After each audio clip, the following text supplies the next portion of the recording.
In the heart of Tokyo's bustling Ginza district, something extraordinary happens. Out of nowhere, a mysterious gate appears, opening a pathway to a whole new world. But this world isn't a peaceful one. Mythical creatures, led by warriors in ancient Roman armor, come charging out, attacking innocent people in the streets. Amidst the chaos, a JSDF reservist named Jieitai steps up to protect the civilians. With the help of the police, they evacuate everyone to the safety of the imperial palace. Itami's bravery doesn't go unnoticed. He's promoted to first lieutenant and hailed as a national hero. But the incident has bigger consequences. The prime minister decides that Japan won't sit idly by. They'll send a JSDF task force, supported by the US, through the gate to the mysterious world beyond. Their mission: to explore, capture the attackers, and demand justice. After months of preparation, the task force, led by Itami, finally embarks on its mission. But as soon as they arrive, they're faced with an enemy army, ready for battle. The tension rises as they gear up for a fight that could change everything. Beyond the gate, Itami and his fellow soldiers will face not only a physical battle, but also one within themselves. They'll discover their true strengths and confront their deepest emotions. Along the way, they'll build friendships, challenge their beliefs, and find acceptance in unexpected places. The world they encounter is a sight to behold. Vast landscapes, ancient ruins, and fantastical creatures await them at every turn. It's a visual feast that adds to the wonder and excitement of their journey. Through their conversations, the soldiers share their hopes, fears, and dreams. They support each other, finding solace in their camaraderie amidst the chaos. Together, they'll redefine what it means to be heroes and discover the power of unity. In the land surrounding the gate at Alness Hill, a clash between armies unfolds. The mighty empire sends its forces to confront the Japanese stationed there, confident in their strength. But to their shock, the JSDF's advanced artillery proves devastating, obliterating the empire's army with ease. Emperor Molt, realizing the gravity of the situation, calls upon the vassal states to launch an attack. However, this turns out to be a calculated move by the emperor himself. The vassal states suffer heavy casualties, ensuring they cannot exploit the empire's weakened military. Meanwhile, as tensions mount and the possibility of a JSDF advance looms, Jieitai is given a crucial role. He's assigned to lead the newly formed 3rd Recon Unit, tasked with surveying the nearby cities and points of interest. Itami's character develops as he takes on this leadership role, facing the challenges that lie ahead. Their journey takes them through the village of Koda, a humble settlement with its secrets. But as they continue their mission, a shocking sight greets them: a colossal fire dragon ravaging the nearby forest, leaving destruction in its wake. The conflict and tension rise as they witness the devastation caused by this mythical creature. During the chaos, Itami's compassion leads him to search for survivors. It's during this search that he stumbles upon something extraordinary: a young elf woman, unconscious and hidden deep within a well. This encounter not only adds emotional depth to the story, but also sets the stage for a deeper exploration of acceptance and strength. Taking the unconscious elf woman with them, the 3rd Recon Unit makes its way back to the village of Koda. As they arrive, they discover the villagers in a state of distress upon learning about the destructive fire dragon. Recognizing the danger, the villagers make a collective decision to evacuate, seeking assistance from the Japanese soldiers.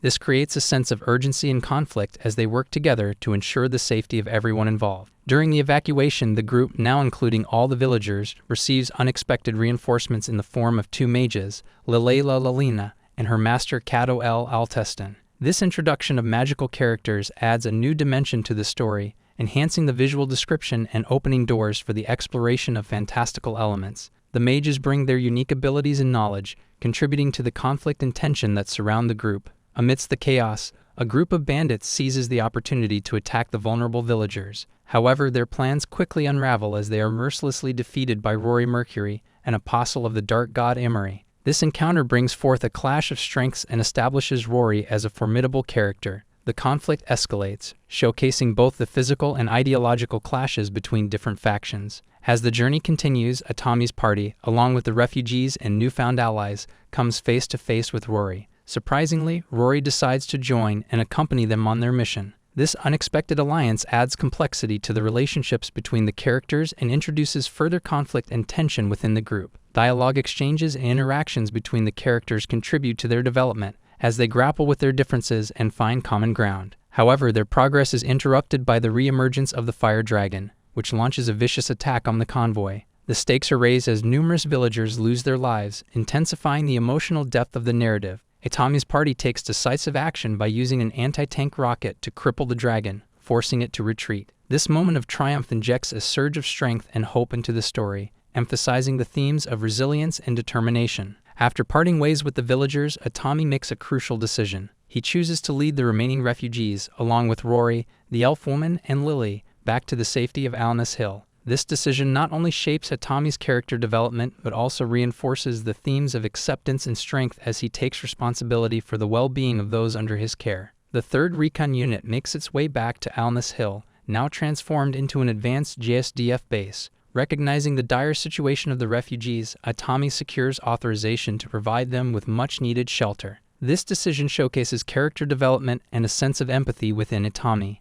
highlighting his commitment to helping others. Meanwhile, Princess Pina Colada, hailing from the Empire, becomes increasingly curious about the JSDF and their remarkable achievements. Intrigued, she takes it upon herself to personally investigate the situation, adding a layer of conflict and tension to the story. Back at Alness Hill, the refugees gradually adjust to their new lives alongside the Japanese soldiers. However, an intriguing mystery arises when Tukaluna Marceau, the elf girl, repeatedly requests supplies not only for herself, but also for an unknown male who is not officially listed among the guests. This enigma adds suspense and curiosity, driving the narrative forward and deepening the emotional depth. Recognizing that they cannot rely on the JSDF's generosity indefinitely, Lily suggests a practical solution. She proposes collecting scales from the dragons slain by the JSDF, which can be sold for a substantial price in the local markets. This plot development highlights the characters' resourcefulness and their ability to adapt to their circumstances, showcasing themes of strength and resilience. Simultaneously, on the other side of the gate,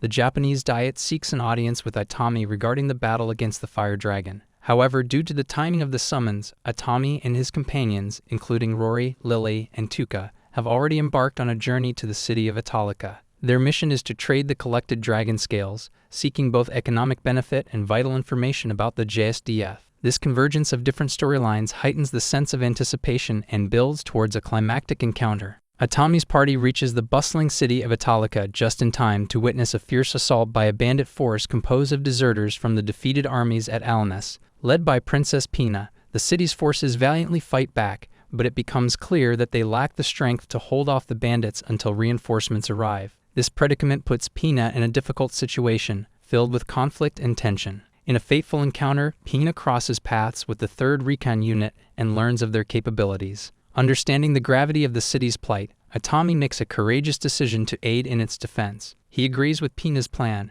positioning himself and his soldiers on the vulnerable side of the walls, the south gate, to act as a decoy. This strategic move demonstrates Atami's character development and his willingness to put himself at risk for the greater good. However, the enemy proves to be cunning and refuses to fall into their trap. Instead, they launch a devastating attack on the main force at the east gate, catching them off guard. The visual description of the crumbling defenses and the intense battle scenes heighten the conflict and raise the stakes for our characters. As the city's defenses are breached, despair looms over Princess Pina. This emotional depth adds to the tension and emphasizes the dire situation they find themselves in. It becomes a pivotal moment where the strength and resolve of the characters will be tested. Rory, Atami, and their trusted comrades, Akira Tomita and Shino Kuribayashi, embark on a mission to join Princess Pina and support her troops. Recognizing the urgency of the situation, the JSDF dispatches a helicopter unit to assist the 3rd Recon Unit in defending Italica. The timely arrival of the helicopters,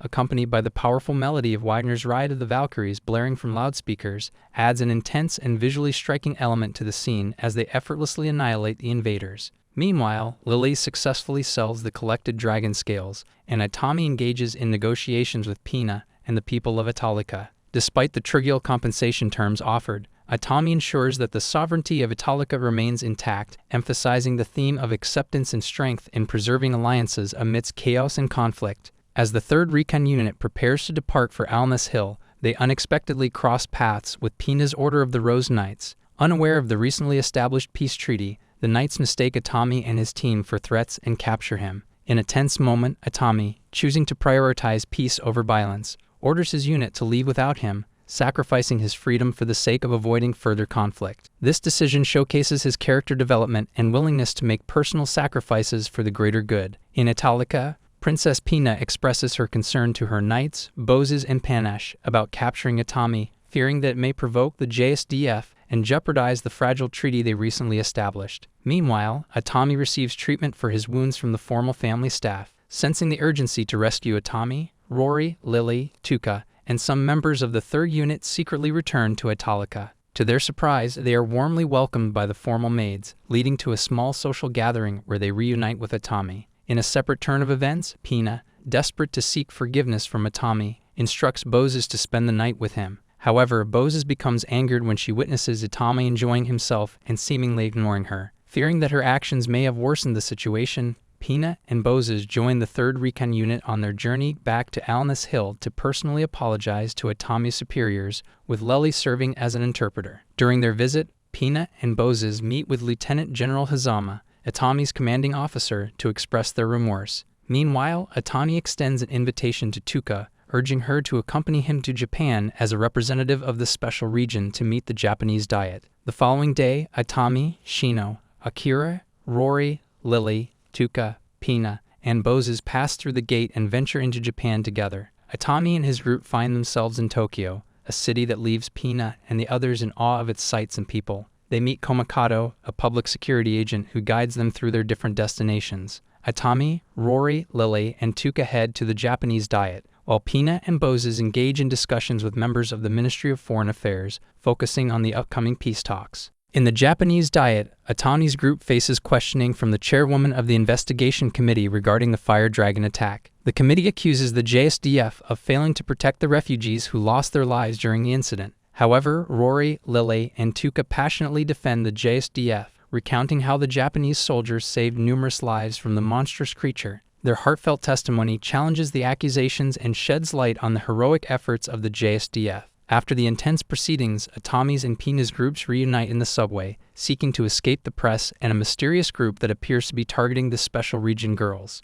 Concerned about a potential mole leaking their plans, Atami decides to change their course and takes the group to stay with his ex-wife. After sharing all the intricate details with his ex-wife Riza, Atami found solace in her agreement to assist him in navigating the complex situation. They devised a plan for Riza to take Rory, Lily, and Tuka on a shopping trip the following day, providing a distraction and keeping them away from the imminent turmoil. Atami knew he could rely on Riza's resourcefulness and ability to handle the girls. In the meantime, Akira, Pina, and Bozes ventured to the library, curious about the boys' love manga that Riza had recommended. The unconventional choice sparked their interest, leading them down an unexpected literary exploration. The visit provided a brief respite from the mounting tension, allowing them a moment of light-hearted camaraderie amidst the looming danger. Atami, on the other hand, reconnected with his old friend Defense Minister Kanu Teru. As trusted allies, Teru assigned Atami the crucial task of bringing the Special Region guests to a secure hot spring inn, guarded by the formidable Japanese Special Forces Group, SFG. The hot spring inn was intended to provide a sanctuary where they could find relaxation and respite from the turmoil that surrounded them. However, the tranquility of the inn was suddenly shattered when 3 different Black Ops teams infiltrated the area,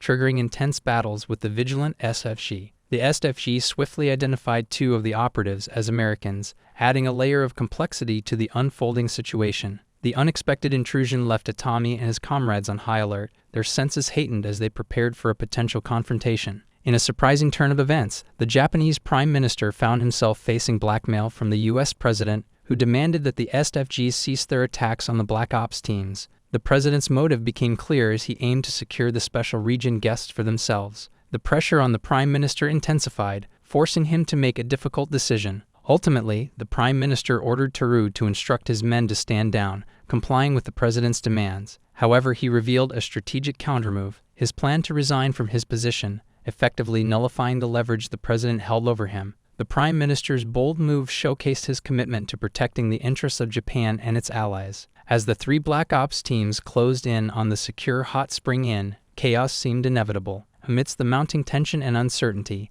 Atami found himself encountering a drunken and flirtatious Rory, adding a touch of unexpected humor amidst the perilous situation. Itami's focus remained steadfast, and he knew he needed to stay vigilant and maintain control of the situation, even amidst the distractions. The stage was set for a dramatic showdown, where alliances would be tested, loyalties would be questioned, and the fate of the Special Region guests would hang in the balance. Itami and his comrades were prepared to face whatever challenges lay ahead, standing united in their determination to protect their friends and ensure a peaceful resolution to the escalating crisis. As the intimate moment between Rory and Itami reached its crescendo, their bliss was abruptly shattered by the piercing ring of a phone call. Itami reluctantly answered the call, only to find Teru, his subordinate, on the other end of the line, delivering urgent news. The tranquility of the inn was instantly replaced by a tense atmosphere as the gravity of the situation unfolded. No sooner had Itami ended the call than a sudden intrusion shattered the silence. The U.S. Black Ops team, tasked with protecting Itami and his group, stormed into the inn.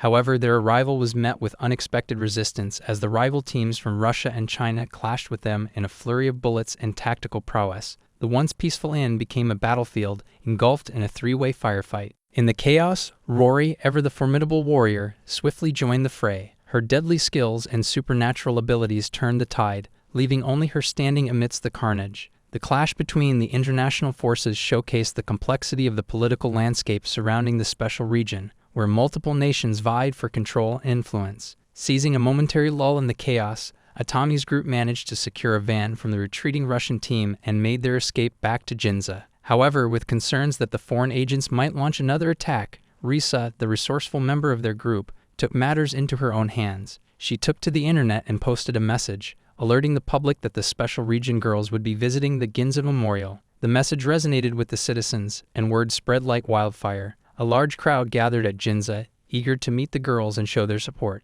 The unexpected turnout created a shield of unwitting protection around the Special Region girls, hindering the foreign agents' nefarious plans to kidnap them. Unbeknownst to the agents, the swift and discreet actions of public security resulted in their arrest at the scene, exposing their true intentions. To further expose the agents and reveal the depth of their malevolence, Shino, one of the Special Region girls, used her connection with her sister Nanami, a news reporter, to share the news of the previous kidnapping attempts on live television. The revelation sent shockwaves through the international community, forcing the leaders of the United States, China, and Russia to cancel their kidnapping operation and reassess their strategies. After bidding a heartfelt farewell to Risa and paying their respects at the Ginza Memorial, the Special Region girls embarked on their journey back to the gate. The experiences they had in Japan had given them a newfound understanding of the devastating consequences of the Empire's war with Japan. Moved by this realization, Pina, a prominent figure in the Empire, took it upon herself to return to the capital and initiate peace talks between the warring factions.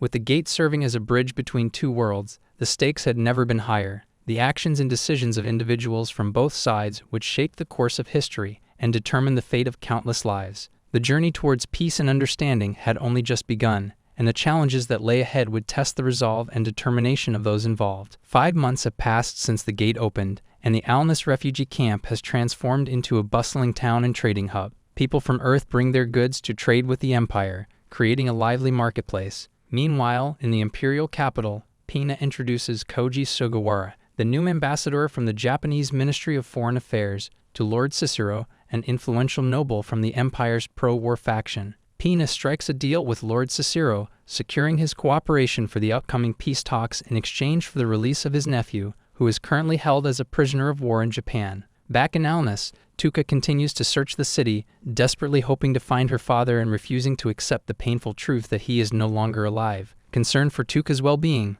Itami and his friends gather in a tavern to discuss how to help her. Kurokawa suggests that they must confront Tuka with the truth, but Itami disagrees, believing that they cannot shoulder the responsibility of protecting her forever. As Itami and Rory engage in conversation, enjoying drinks together, their moment is interrupted by the arrival of a dark elf woman named Yao Ha-Doshi. Mistaking Rory for a child, Yao Ha-Doshi scolds Itami for giving alcohol to a young girl. Annoyed by the intrusion, Rory mischievously plays along with the misunderstanding, causing Itami to flee the scene. Unbeknownst to Yao Ha-Doshi, Itami is one of the men in green she has been seeking. She hopes to request their assistance in protecting her people, who are under attack from the fire dragon. The following day, Itami prepares to visit the JSDF's base in Alnus, while also setting his sights on the imperial capital. The narrative provides opportunities for character development as Tuka struggles with her grief and denial, and Itami grapples with his responsibility towards her. Emotional depth is explored through Tuka's persistent search for her father and the delicate balance between facing the truth and protecting her. Conflict and tension arise from the contrasting opinions within Itami's group regarding how to handle Tuka's situation.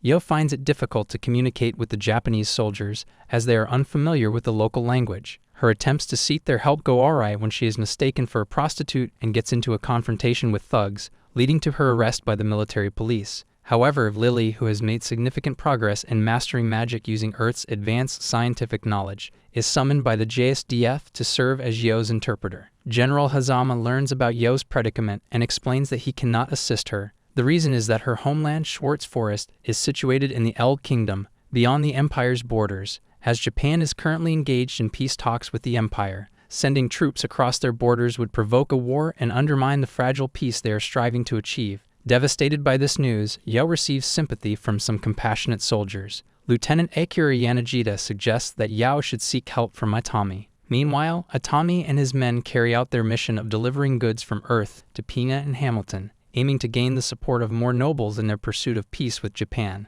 Before departing, Atami unwittingly gives Pina a yaoi doujin translated by Boses in Panache. Little does he know that the doujin contains newspaper clippings highlighting his previous heroic actions. As Atami returns to the base with hopes of fostering peace between the warring factions, Lily narrates that the conflict is far from resolved. This segment of the story incorporates character development as Yu faces setbacks and seeks help, and Lily continues to grow in her magical abilities. Emotional depth is explored through Yao's disappointment and the soldier's empathy toward her situation. Conflict arises from the political complexities and limitations that prevent immediate assistance to Yao. Visual descriptions enhance the scenes involving Yao's arrest, the delivery of goods, and the exchange between Atami and Pina. Dialogue drives the interactions, conveying Yao's desperation, the soldier's compassion, and the ongoing peace efforts. The theme of peace and its challenges is highlighted, along with Atami's unwitting connection to his past heroics. The pacing and structure maintain engagement as the narrative transitions between Yao's struggles,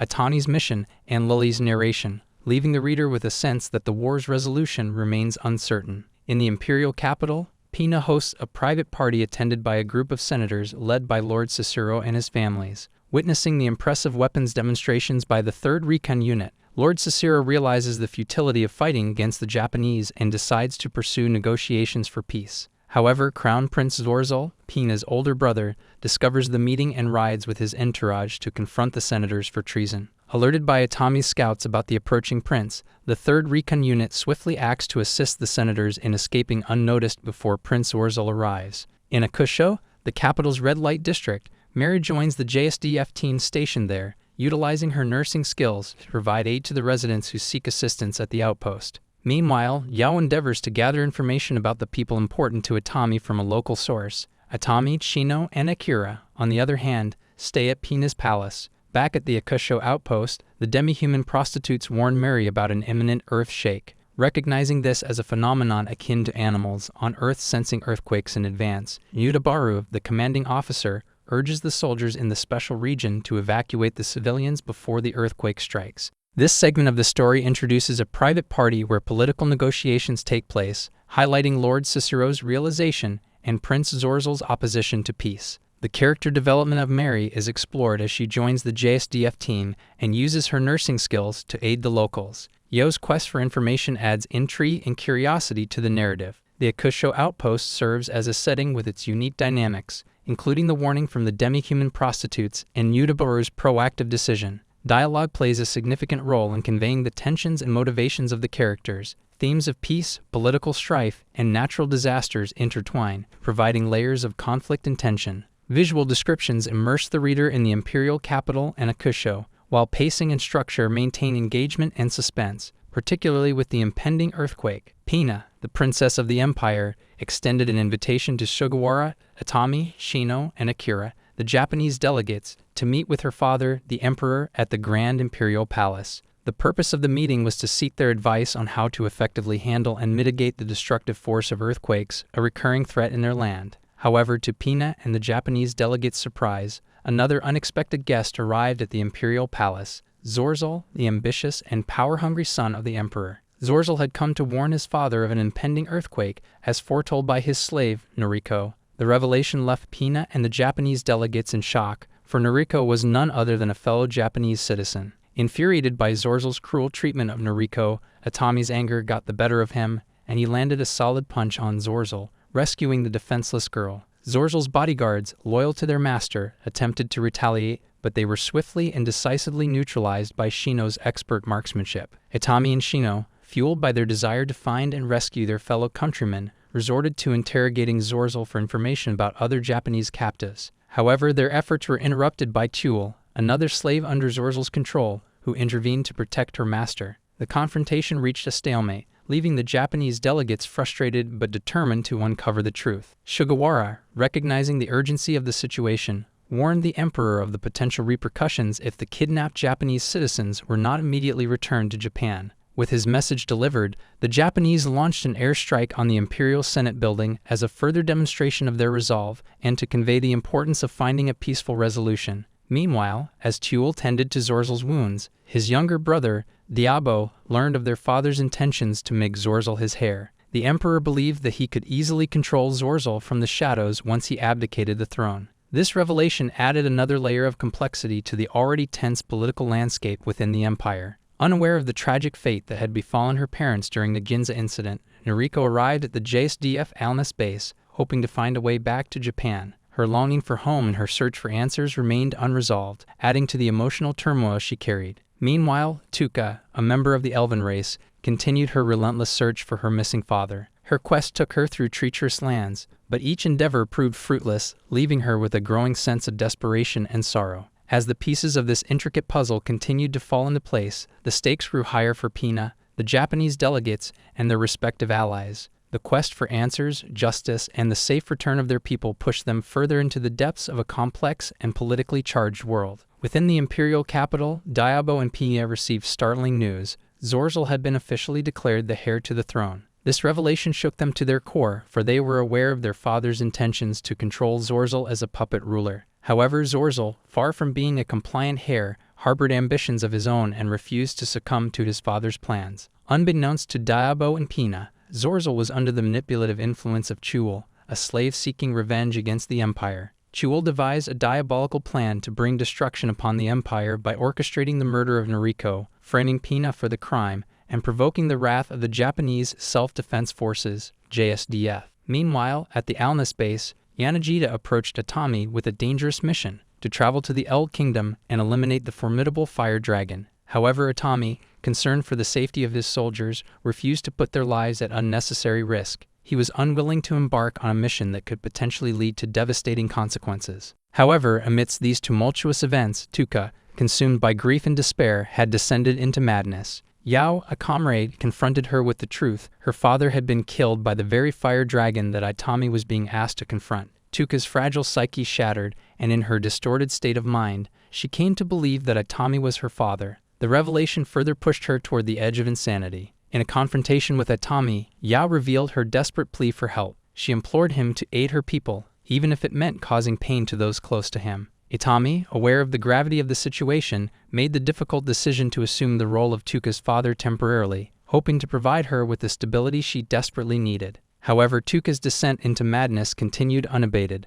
posing a threat to her well-being and those around her. Atami realized that the only way to help Tuka recover and end her delusions was to confront and seek vengeance against the fire dragon. Driven by a sense of duty and empathy, Atami resolved to embark on this perilous journey. Rather than traveling to the imperial capital with his men, Atami assembled a team consisting of Chuka, Rory, Lily, and Yao. Equipped with supplies provided by Yanagita, they set off in a Humvee, determined to face the formidable fire dragon and bring an end to Tuka's suffering. The path ahead was fraught with danger, uncertainty, and the weight of their respective burdens. Atami and his companions were propelled forward by their unwavering resolve to confront the fire dragon and bring justice to those who had suffered. The journey would test their courage, resilience, and the bonds that held them together as they ventured into the unknown. In the bustling Alnus refugee town, Dalila, a skilled warrior bunny working at the local bar, received a fateful order from her master, the Formal clan. Unbeknownst to Dalila, the order to assassinate Noriko had been forged by Chuul,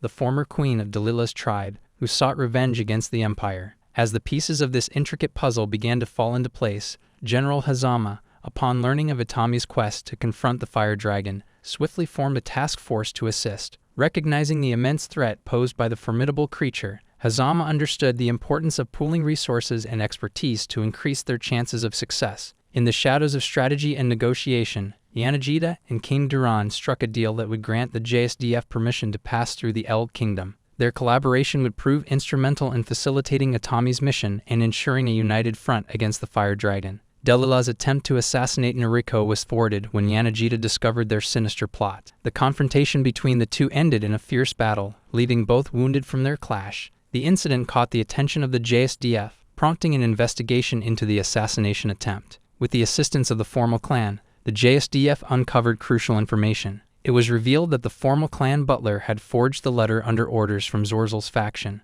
The web of deceit was untangled further, shedding light on the machinations of those within the empire who sought to undermine peace and stability. To gain deeper insights into their plans, Furuta Hitoshi, one of Atami's soldiers, went undercover as a chef within the imperial capital, skillfully maneuvering to earn Zorzel's favor. Meanwhile, Atami's party finally arrived at Yao's village, where they were met with anticipation and hope. As Yao ventured off to greet her people, Atami and the rest of the group found themselves surrounded by a group of dark elf guards, their intentions unclear. However, their predicament took an unexpected turn when the legendary fire dragon made a grand appearance, casting an ominous shadow over their encounter. The stage was set for a clash of powers and ideologies. Atami and his companions stood at the precipice of a monumental challenge, their strength and determination tested in the face of overwhelming odds. The fate of not only their own lives but the lives of those they held dear hung in the balance. Their every action was now crucial to the unfolding narrative of their quest against the fire dragon. Having successfully driven the formidable fire dragon away, Atami and his group sought to solidify their victory. They journeyed to the mountains, accompanied by a group of valiant dark elf volunteers, to reach the very heart of the fire dragon's nest. With Rory positioned as a guardian at the nest's entrance, Atami and his comrades embarked on a daring plan. Utilizing the resources at hand, including C4 explosives and enchanted weaponry, they meticulously set up a fragmentation bomb beneath the fire dragon's nest. They intended to catch the beast off guard and deliver a decisive blow. However, their careful preparations were disrupted when the fire dragon, in a swift and ferocious assault, descended upon them, obliterating most of the dark elf volunteers. Amidst the chaos and carnage, Tuka, plagued by denial and grief, finally came to accept the painful truth. Her father was gone. In a moment of awakening, she tapped into the depths of her magical abilities, conjuring powerful lightning magic that unintentionally ignited the C4 explosive. The resulting explosion claimed the life of the fire dragon, ending its reign of terror. As the survivors made their harrowing escape from the treacherous mountain,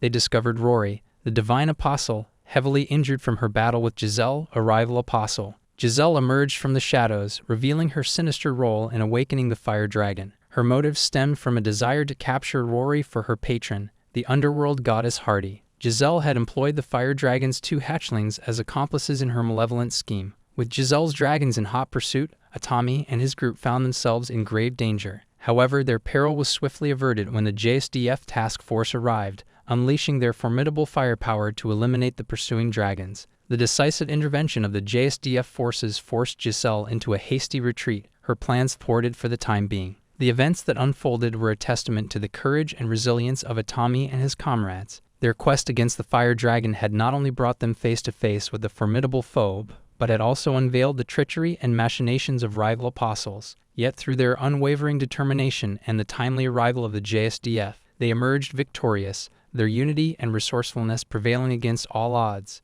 As they regrouped and tended to their wounded, Atami and his group contemplated the road that lay ahead. Their journey was far from over, and new challenges awaited them. The shadows of the underworld goddess Hardy and her faithful apostle, Giselle, loomed ominously, signaling the trials that lay ahead. However, bolstered by their recent triumph and the unyielding support of the JSDF, Atami and his comrades stood ready to face whatever lay in their path, united in their purpose to protect their world from the encroaching darkness. Despite Atami's punishment for going AWOL during the battle with the fire dragon, his heroic actions did not go unnoticed. Various individuals, recognizing his bravery and selflessness, extended their gratitude and rewarded him for his remarkable deeds. Inspired by his unwavering dedication, Atami was soon entrusted with a new mission, one that would see him venture alongside Lily, Rory, Tuka, and Yao to scout for valuable resources. Their journey led them to the enchanting magic city of Rondel, where Lily aimed to present her groundbreaking research to her fellow mages. Success in this endeavor would secure her the coveted title of Master, a prestigious rank among magical practitioners.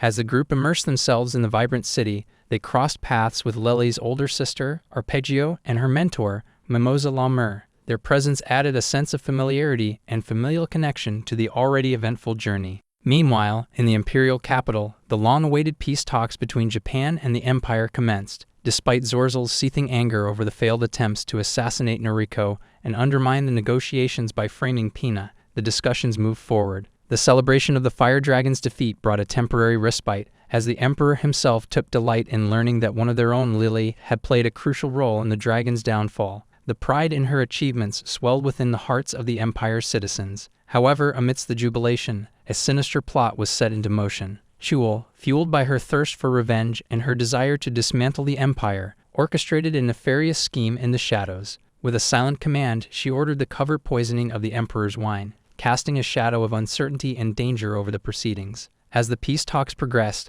the Emperor's health suddenly deteriorated. The subtle effects of the poison took hold, threatening the stability of the negotiations and the well-being of the Empire itself. Unbeknownst to the participants, the delicate balance of trust and diplomacy was now threatened by this unforeseen act of treachery. With the fate of the Empire hanging in the balance and Atami's group engrossed in their mission to gather vital resources, the stage was set for a clash between the forces of darkness and the resilience of those determined to protect their world. As alliances were tested, loyalties questioned, and peril lurked around every corner, the true extent of Chul's machinations and the path forward for Atami and his comrades remained uncertain. In this precarious and tumultuous time, the resilience, courage, and unity of the group would be put to the ultimate test. Their actions and decisions would shape the future not only for themselves, but for the Empire and all those who believed in the power of hope and unwavering determination. With the Emperor's health deteriorating and Zorzal seizing the throne, the Empire plunged into a state of turmoil. Zorzal, driven by his thirst for revenge against the Japanese, wasted no time in declaring his intent to avenge the Empire's perceived humiliation. The imperial capital fell under a strict curfew, leaving the JSDF forces in Akusho trapped, and the Japanese ambassadors found themselves placed under house arrest, effectively cutting off their ability to navigate the treacherous political landscape. To Pina's dismay, Zorzal began a ruthless crackdown on the pro-peace faction, ordering their arrest and silencing any voices that opposed his vengeful agenda. As his loyal followers devised plans to attack the Japanese forces using unconventional and morally questionable tactics, the situation grew increasingly dire. Adding to the chaos, Pina's other brother, Daobo, desperate to overthrow Zorzal's reign, sought assistance from external forces in the hopes of restoring stability and justice to the Empire. Meanwhile, in the enchanting city of Rondel, Mimosa, a source of wisdom and insight, revealed a fascinating truth to Atami and his companions. She unveiled a long-held secret about the gate, explaining that every few centuries or millennia, the gods of the special region would open a portal known as the Gate at Almas. Through this portal, beings from different worlds would enter and settle in the special region, accounting for the diverse array of races coexisting within its borders. This revelation shed light on the intricate tapestry of the special region's history and the origins of its inhabitants. As tensions rose within the group, a heated sibling rivalry unfolded between Lily and her sister, Arpeggio. Fueled by envy and frustration, Arpeggio challenged Lily to a magical duel to settle their dispute once and for all. However, the confrontation took an unexpected turn when an assassin targeted Lily, aiming to eliminate her. The timely intervention of Gray, accompanied by another Rose Knight named Shandy, thwarted the assassin's nefarious plot. Gray and Shandy revealed that the assassination attempt was orchestrated by Zorzal himself, driven by his jealousy over Lily's fame and her triumphant defeat of the Flame Dragon. Recognizing the imminent danger they faced, Atami made the difficult decision to prioritize their safety and evade further confrontation. Instead of engaging in a direct battle against overwhelming odds, he chose a strategic retreat, believing that it offered the best chance of survival and regrouping. The group, guided by their resourcefulness and determination, sought to outmaneuver the assassins and find a safer haven away from the clutches of Zorzal's wrath. In the face of mounting threats and the escalating power struggle within the Empire, Atami and his companions embarked on a treacherous journey, navigating a world on the brink of chaos. Their unwavering spirit, combined with their newfound knowledge of the Gate and the complex dynamics at play, became crucial elements in their quest for survival and, ultimately, in shaping the fate of the special region and its delicate balance of power. As Zorzal's oppressive regime tightened its grip on the imperial capital, the secret police continued their relentless pursuit of the pro-peace faction, accusing them of treason and arresting anyone who dared to oppose Zorzal's warmongering agenda. The Japanese government, despite being aware of the unfolding crisis, issued strict orders for their personnel to refrain from direct involvement, including denying sanctuary to the persecuted faction. During chaos and despair, Marquis Kaisel, a member of the pro-peace faction, sought refuge with the Thierry family. However, their temporary sanctuary was shattered when the Oprichnina, Zorzal's brutal enforcers, launched a vicious assault on their home. Faced with overwhelming odds, Jieitai, the daughter of the family, made the difficult decision to aid Castle's escape, while her parents valiantly sacrificed themselves to halt the advance of the merciless attackers. Finding themselves on the run, Sherry and Castle embarked on a perilous journey to seek asylum at the Jade Palace, which had transformed into the Japanese embassy and now enjoyed the protection of the Rose Knights. Within the sanctuary of the palace, bound by a treaty that prevented the empire from violating its grounds, Sherry hoped to find safety and security. Her eyes turned to Sugawara, whom she regarded as a potential future husband, in the hopes that he would lend them his assistance. However, Sugawara, torn between his inclinations and his duty to his country, initially adhered to the orders of non-interference. The Japanese government, determined to maintain a delicate political balance, emphasized the importance of avoiding direct involvement in the internal affairs of the empire. Yet, witnessing the imminent danger faced by Sherry and Castle at the hands of the Oprichnina, Sugawara's resolve wavered, and he made the courageous decision to protect Sherry and take her under his custody. As Sugawara's actions defied the government's directives, a fierce battle erupted between the Rose Knights and the Oprichnina within the walls of the Jade Palace. Despite the chaos and bloodshed, Vice Minister Shirayuri, recognizing the gravity of the situation, allowed Sugawara's intervention and immediately reached out to her government to inform them of the unfolding events. The delicate balance between political necessity and humanitarian concerns forced the Japanese authorities to reevaluate their stance and respond accordingly. In this pivotal moment, the fate of Sherry and Castle, as well as the future of the pro-peace faction, hung in the balance. The clash between the Rose Knights and the Oprichnina marked a turning point, forcing both the Empire and Japan to confront the consequences of their actions and the potential repercussions of their decisions. As the battle raged on, the delicate web of international diplomacy began to unravel, paving the way for a new chapter in the tumultuous relationship between the two worlds. Amidst the turmoil and uncertainty, the resilience and determination of those fighting for peace and justice served as a glimmer of hope. The outcome of this brutal confrontation would not only shake the lives of those directly involved, but would also reverberate throughout the special region, potentially altering the course of its history and the destiny of its inhabitants.